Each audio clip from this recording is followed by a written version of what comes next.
పశ్యైతాం పాండుపుత్రాణం ఆచార్యమహతిం చ మూం వ్యూఢాం ద్రుపదపుత్రేణ తవ శిష్యేణ ధీమతా.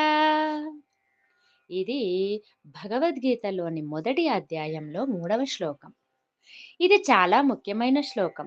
ఎందుకంటే ఇది కురుక్షేత్ర యుద్ధానికి ముందు దుర్యోధనుడి మనస్తత్వాన్ని, అతని భయాలను మరియు అతని వ్యూహాన్ని చక్కగా తెలియజేస్తుంది.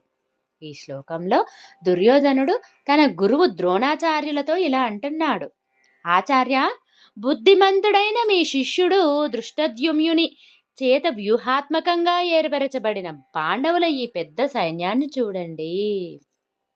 ఇక్కడ దుర్యోధనుడి మాటలలో అనేక అంతరార్థాలు దాగున్నాయి. భయము, అసూయ, ద్రోణును రెచ్చగొట్టడము, గురు శిష్య సంబంధము, కర్తవ్యము, కర్మ. భయము మరియు అసూయ అంటే దుర్యోధనుడు పాండవుల సైన్యం యొక్క బలాన్ని చూసి భయపడుతున్నాడు. ముఖ్యంగా దృష్టద్యుమ్నుడు ద్రోణాచార్యుల శిష్యుడై ఉండి కూడా పాండవుల పక్షాన సైన్యాన్ని నడపడము అతనికి అసూయని కలిగిస్తుంది. ద్రోణుడిని రెచ్చగొట్టడము అంటే దృష్టద్యుమ్నుడు ద్రోణుడిని సంహరించడానికే జన్మించాడు. దుర్యోధనుడు మీ శిష్యుడు అని నొక్కి చెప్పడం ద్వారా ద్రోణుడి మనస్సులో పగను, పౌరుషాన్ని రేకెత్తించి పాండవులపై పూర్తి శక్తితో పోరాడేలా ప్రోత్సహించాలనుకున్నాడు. గురు శిష్య సంబంధం అంటే ఈ శ్లోకము గురువు శిష్యుల మధ్య ఉన్న సంక్లిష్ట సంబంధాన్ని కూడా తెలియజేస్తుంది. ద్రోణాచార్యులు పాండవులకు, ముఖ్యంగా అర్జునుడికి పెద్ద గురువు, గొప్ప గురువు. కానీ ఇప్పుడు వారు ప్రత్యర్థి సైన్యంలో ఉన్నారు. దుర్యోధనుడు ఈ బలహీనతను ఉపయోగించుకోవాలని చూశాడు. కర్తవ్యము మరియు కర్మ అంటే ద్రోణాచార్యులు తమ శిష్యులైన పాండవులకు వ్యతిరేకంగా యుద్ధం చేయవలసి రావడము కర్మ. మరియు కర్తవ్య ధర్మం ఎంత సంక్లిష్టంగా ఉంటాయో చూపిస్తుంది. ఈ శ్లోకంలో యుద్ధ భూమిలో వ్యక్తిగత సంబంధాలు, గత అనుబంధాలు మరియు ప్రస్తుత కర్తవ్యం వద్ద సంఘర్షణను స్పష్టంగా తెలియజేస్తుంది.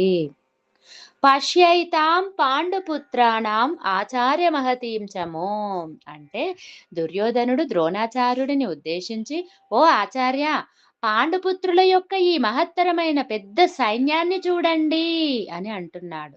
ఇక్కడ దుర్యోధనుడి మనస్సులోని భయము, ఆందోళన స్పష్టంగా కనిపిస్తుంది.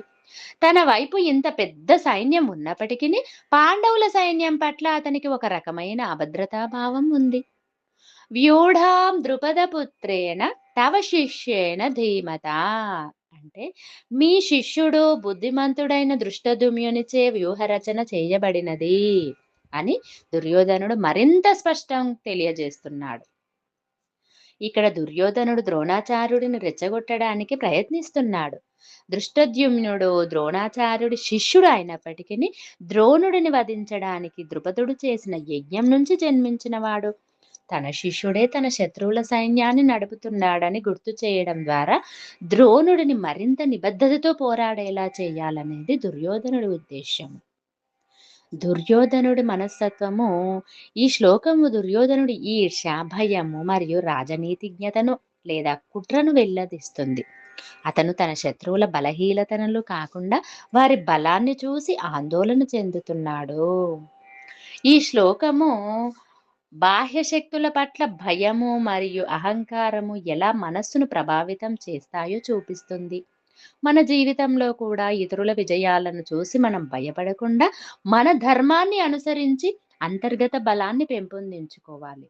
భగవద్గీత మనకు అటువంటి స్థైర్యాన్ని ప్రసాదిస్తుంది. ఈ శ్లోకము మహాభారత యుద్ధానికి ముందు ఉన్న ఉద్రిక్తతను, రెండు వైపులా నాయకుల మనస్తత్వాలను స్పష్టంగా చిత్రీకరిస్తుంది.